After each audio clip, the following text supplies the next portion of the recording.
Hey procrastinators, today I'm here with my favorite video of the month, the collab with Renee from Delaney Jane Cards. This month we are doing some stenciling techniques, so I will be doing 5 techniques and she will be doing 5 techniques on her channel. So I'm going to start with stamping through a stencil. So for the stencil you want a fairly open design like the hearts on this heart stencil that I have from Amazon. And then for the stamp, you want something that's either a solid stamp or a stamp that has some fairly close together designs, like this linked dot stamp from the Fun Stampers Journey. So I'm starting off by stamping in Versamark because I'm going to be doing some heat embossing. And you want to apply some fairly hard pressure because the stencil is, kind of thick. And you're going to need to be able to get into all those areas. Now I have a kind of a bow in my desk where my camera is. So I'm going to take that off screen here and I kind of cut that out. So I took it off to a solid area of my desk so I could apply better pressure and get an even stamping throughout my design. So that's why I stamped several times and then finally I just gave up and took it off to a solid part of my desk to get the full impression of my stamp. So you can't see anything here, obviously, but now I'm removing the tape and then I'm going to apply the embossing powder. And I thought it would be fun to do an ombre embossing on this. So I have several colors of like aqua shades here. And I'm going to apply the first one, which was Cool Jade from Nuvo. And then you apply it liberally at the bottom, and then you're going to kind of sprinkle towards the top where you're going to go into the next color. And then I'm going to apply Ocean Sparkle. This one has kind of some glitter in it. Again, do solid towards the bottom, and then we're going to sprinkle towards the top where the next color is going to go. And for the last shade, I am going to do Wow Embossing Powder, and that color is Oasis. And I've used this one in several of my videos recently. I think it is just a gorgeous color. So we're just going to apply that one completely solid to fill in all the rest of the stamping. And it doesn't show up real good on camera, but there is a very subtle difference between each color, and you can see it in real life.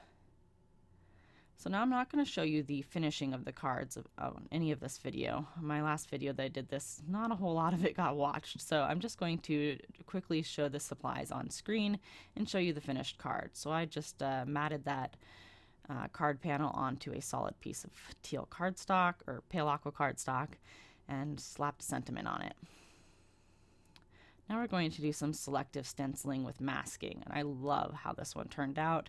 It wasn't exactly how I had it in my head. I kind of messed it up a little bit, but it still turned out great.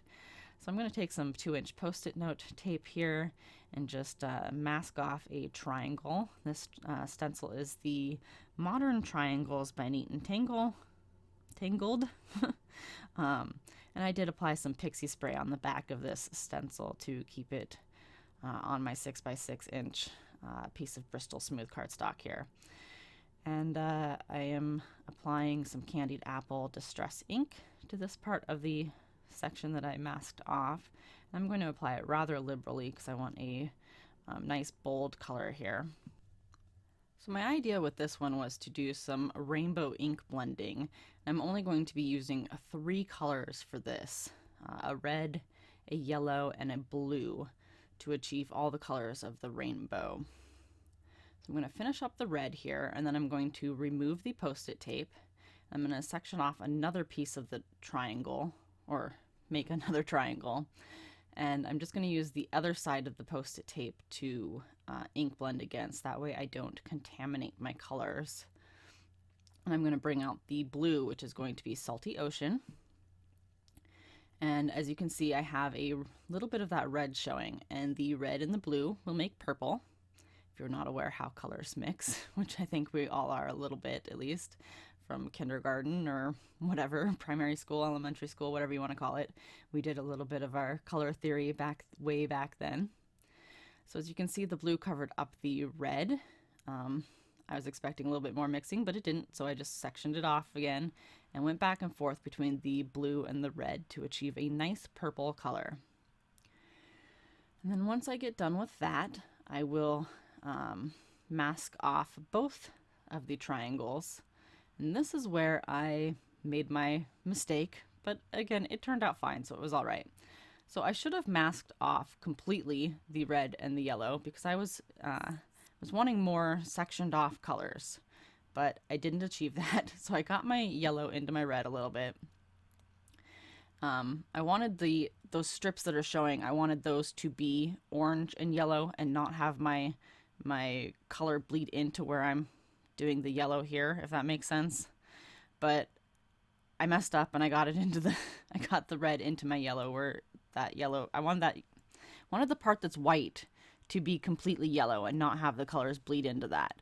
But I wasn't thinking when I did my masking, so the colors ended up bleeding into there. So I just ended up going with it and just ink blending the red and the blue into the yellow and making green, which is fine when I just wanted those little strips that are hanging off that are blue, or were blue and red, just those strips to be the green and the orange, if that makes any sense. I know that I kind of blundered through that. So I just went with it and just ended up ink blending it out and kind of doing a faded look instead. So I wasn't thinking on my masking at all there. But that's fine. It worked out fine, and it looks good. Just be sure to mask off your little purple triangle up at the top there, which, of course, since my ink was wet, it didn't want to stay, so I just used a little pokey tool to hold that down while I did the ink blending, because otherwise you're going to end up with brown with all those colors mixed together. So I went with it. Now I'm going to remove the masks and reveal my gorgeous ink blended triangle rainbow background. And then to finish this card off, I decided I wanted a little bit more purple because the only purple part on that background is that little tiny triangle. So I heat embossed a sentiment from the You Matter stamp set with some Nuvo Purple Haze embossing powder.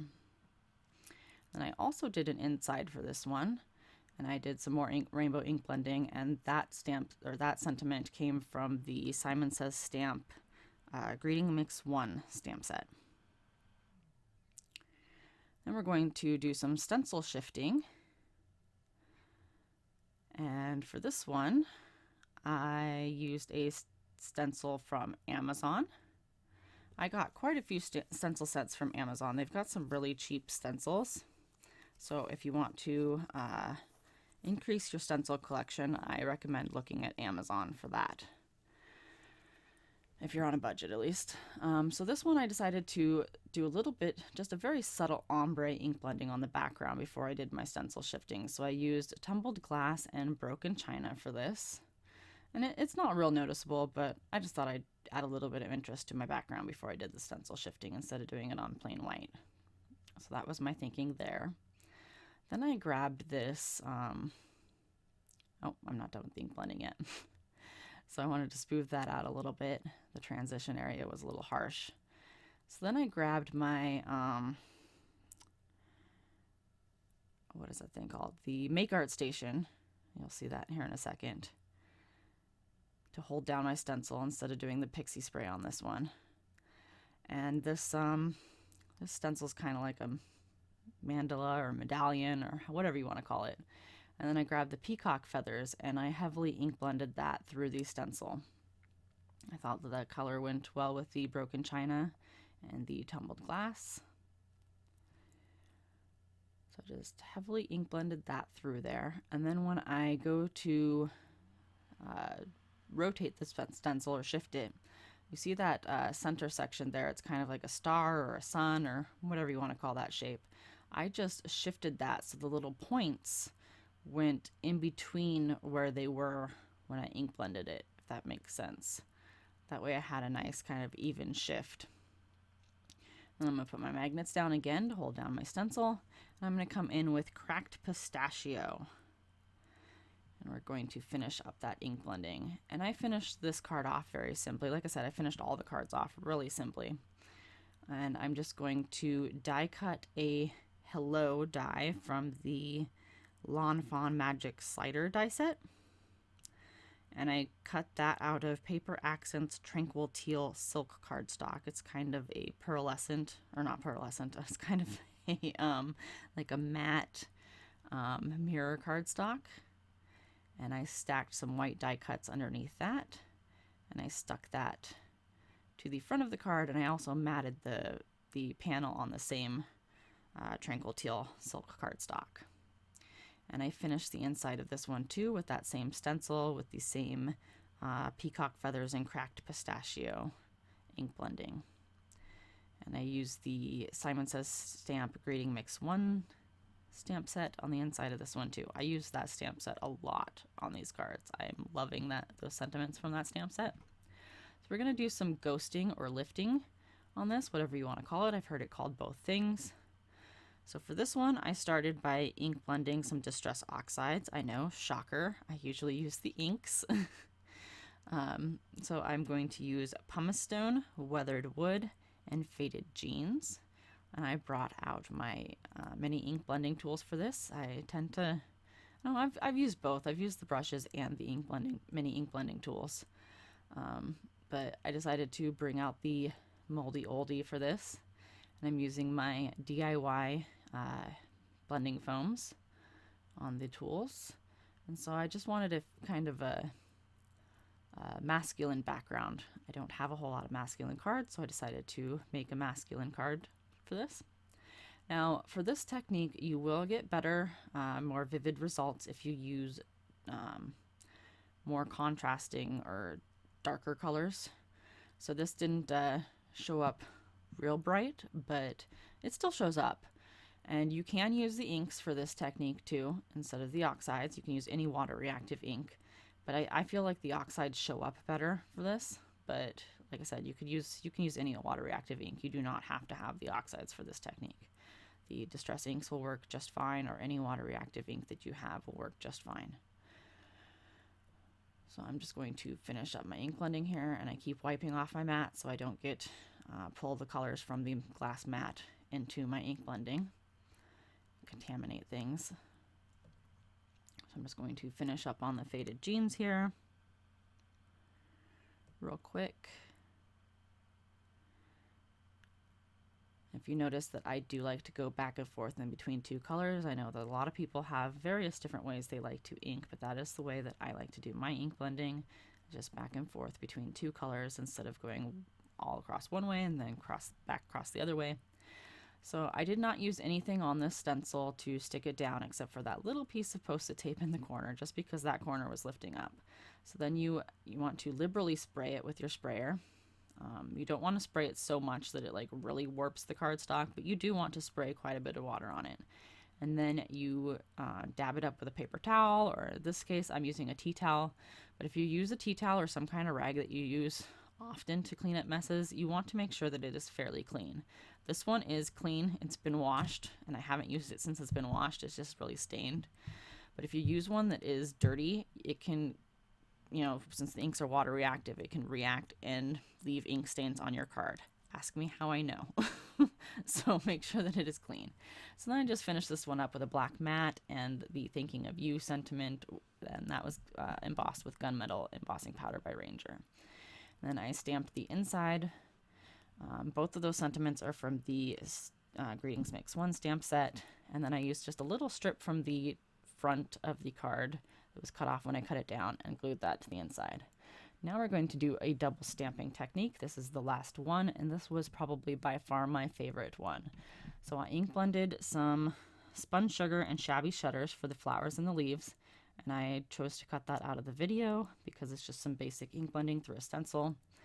Now I'm going to mask off the leaves.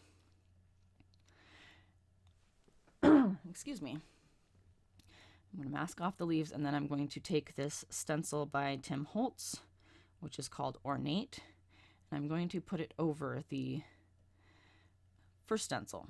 And because the stencil isn't quite big enough to cover my whole image, I'm just going to do this first flower, and then I'm going to move the stencil and go over the other two flowers. And this is Distress ink in Picked Raspberry. So now we're going to move it and go over the other 2 flowers. And I'm going to mask off where I think I might go over the first flower on accident.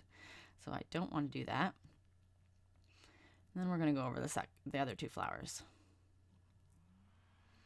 real quick.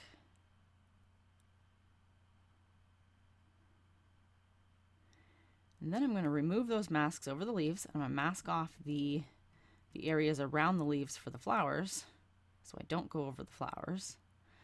And then we're going to go over the leaves in bundled sage after I clean off my stencil, of course. Then we're going to go over bundled sage, and this is where those itty bitty brushes come in handy. I love the little itty bitty brushes. I've heard several people say that they don't know what to use them for. This is a very good way to use them. And I should have moved my stencil here. This was a mistake. But I do come back and fix it later. It takes me a minute to get that stencil lined up just right, but I do figure it out. So it takes me a minute though. So if you have not been to one of these collabs before, do be sure that you check my description box below, because the link to Renee's video will be down there. And I'm sure she has some wonderful techniques to show you. She is very creative and talented, and you do not want to miss what she has to share with you. So when I get done ink blending this, I'm just going to take the stencil off, and then I finished this card off with stamping my sentiment from the Greeting Mix 1 stamp set in Distress Oxide ink with picked raspberry. And then I clear heat embossed over that, and then I stamped another sentiment from that same Greeting Mix 1 stamp set and picked raspberry on the inside. So again, don't forget to check out Renee's channel if you haven't already, and as always, have a great day.